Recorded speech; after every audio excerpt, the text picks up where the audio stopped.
श्री गणेश दत्त गुरुभ्यो नमः। अखंडमंडलाकारं व्याप्तं येन चराचरं तत्पदं दर्शितं येन तस्मै श्री गुरुवे नमः। परमपूज्य सद्गुरू श्री रामकृष्ण क्षीरसागर स्वामींना वंदन करून संघटित सत्संग मंडळांच्या या गुरुकार्यातील मोहिमेमधल्या 2056व्या भागाचं मी पठण करीत आहे। आज मार्गशीर्ष कृष्ण सप्तमी, गुरुवार दिनांक 11 सप्टेंबर 2025। उपदेशामृत संग्रह भाग 8 या ग्रंथातील भगवान श्री दत्तात्रय सत्संग मंडळ मुंबई दिनांक 15/12/1996 बैठक क्रमांक 203 परमपूज्य महाराजांनी वेळोवेळी भक्तांशी केलेले हितगुज भाग 51। आजच्या या भागामध्ये परमपूज्य सद्गुरू आपल्या प्रासादिक वाणीतून भक्तांशी हितगुज साधताना पुढे म्हणतात, पूर्वी राघोबादादांनी पेशव्यांच्या काळात त्यांचा नाश व्हावा व आपल्याला राज्य मिळावे या हेतूने गणपतीच्या पितळी मूर्तीची प्राणप्रतिष्ठा केली होती। त्या मूर्तीच्या स्थापने पाठीमागे चांगली भावना नव्हती, त्यामुळे तीच भावना मूर्तीमध्ये आली व तीही तसेच अनुभव देऊ लागली।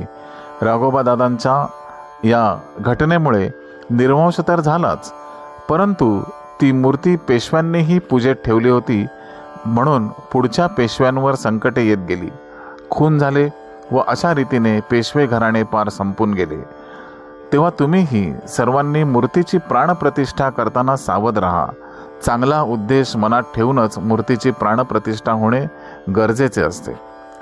तुम्ही गणपतीची घरी प्राणप्रतिष्ठा करताना ही काळजी घ्याच, नाहीतर सरळ 10 वर्षांच्या खालील मुलांकडून गणपतीची प्राणप्रतिष्ठा करून घ्या, कारण 10 वर्षाखालील मुले निर्विकार असतात। मूर्तीची स्थापना करताना आपल्याकडे ब्राह्मणाला बोलवून मंत्रोच्चार करून प्राणप्रतिष्ठा करण्याची पद्धत आहे।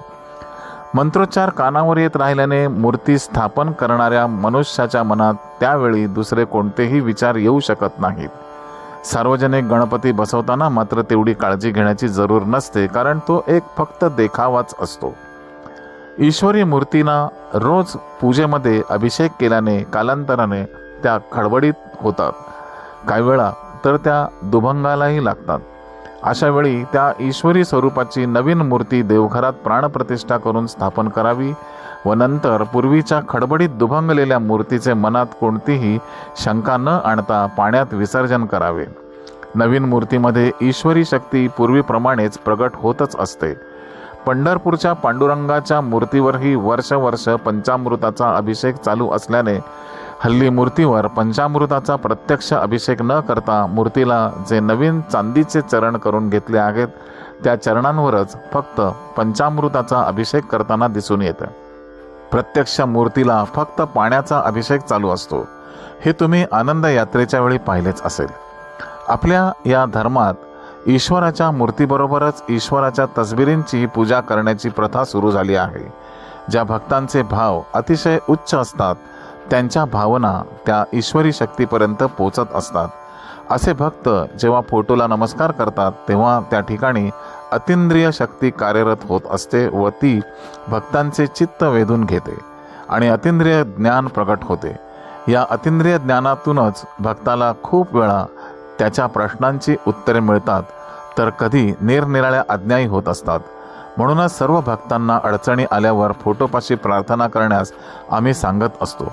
भक्तांनी फोटोपाशी सतत मागत राहण्यापेक्षा सतत पाहत राहावे, त्यामुळे होणाऱ्या अतींद्रिय शक्तीच्या ज्ञानाने फोटोतील चित्र स्पष्ट होत जाते व भक्तांच्या इच्छाही पूर्ण होत जातात। तसेच त्याला त्याच्या प्रश्नांची उत्तरेही आपोआप मिळत जातात। ईश्वरी शक्ती ही विश्वव्यापक असल्याने तिचे सर्व भक्तांकडे लक्ष हे असतेच।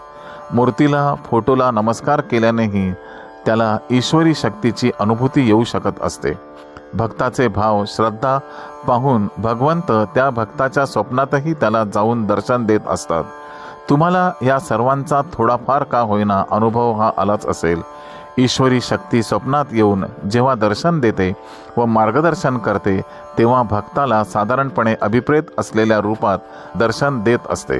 खूप वेळा तर माझेही रूप घेऊन ती शक्ती तुमच्या स्वप्नात एखाद्या वेळी येत असते। ते कसे घडते याचे उत्तर आमच्यासारख्याच अधिकारी व्यक्ती देऊ शकतात। मनुष्याला झोप लागली की त्याचे डोळे झाकलेले असतात, परंतु ते त्यावेळी अधिक तेजस्वी होतात व त्यांना दिसू लागते। मनुष्याचे जीवन श्वासोच्छवासावर चालते, त्यामुळे झोपेतही तो नाकावाटे श्वास घेत असतो. अशा वेळी ईश्वरी शक्ती अदृश्य रूपानेच नाकावाटे वायू रूपाने देहात प्रवेश करते व तो मनुष्य झोपेत असला तरी त्याचे डोळे तेजस्वी झाल्याने त्याला त्या ईश्वरी शक्तीच्या रूपाचे दर्शन घडते.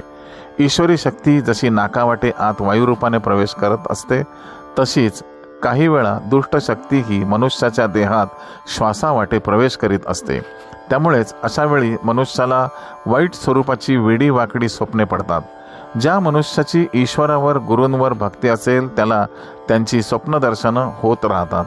साधारणपणे स्वप्नाचा काळ फार थोडा वेळ असतो व स्वप्न पडल्यानंतर जर लगेचच जाग आली तर ते स्वप्न खरे समजावे आणि लगेचच जाग आली नाही तर ते स्वप्न नसून तो भास अथवा भ्रम झाला असे समजावे.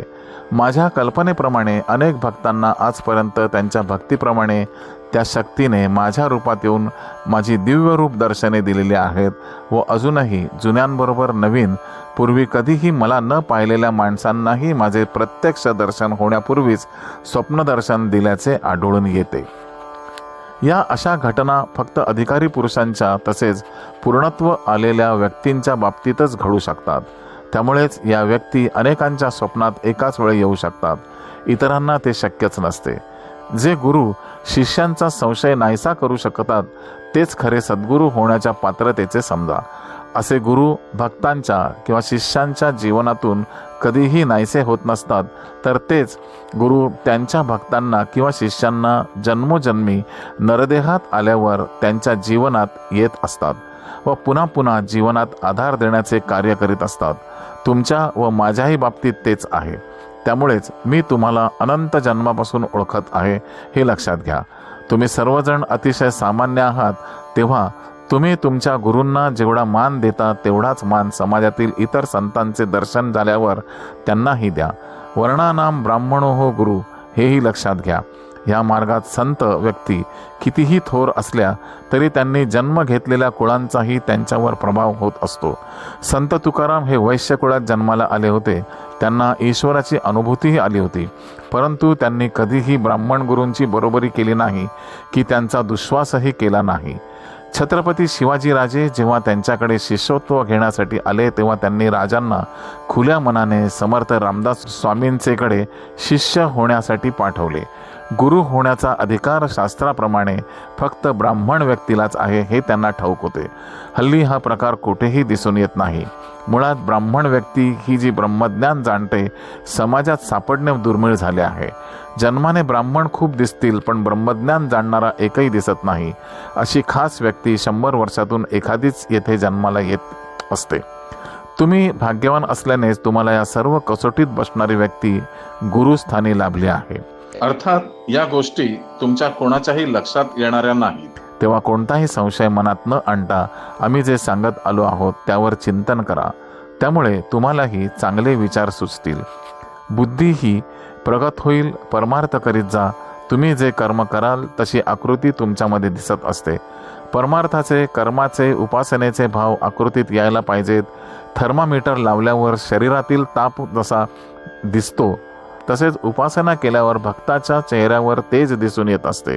अर्थात या गोष्टी तुमच्या कोणाच्याही लक्षात येत नाहीत. श्री गुरुदेव दत्त. गुरुबंधू आणि भगिनींनो, आजचे हे हितगुज पठण परमपूज्य सद्गुरूंच्या चरणी सादर अर्पण.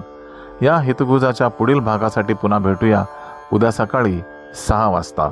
श्री गुरुदेव दत्त.